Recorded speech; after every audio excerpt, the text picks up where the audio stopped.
Selector की हुक्मदुली शाहीन को महंगी पड़ गई। एक सिलेक्टर के रवैये से कौमी क्रिकेटर्स खुश नहीं।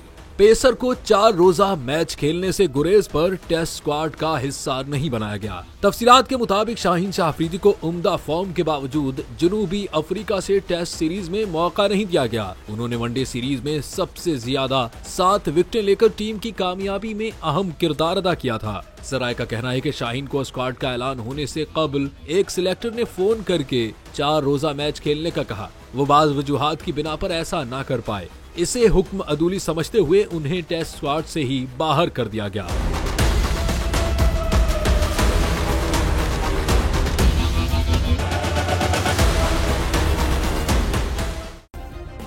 सब्सक्राइब करें और बेल दबाएं ताकि कोई खबर रह न जाए।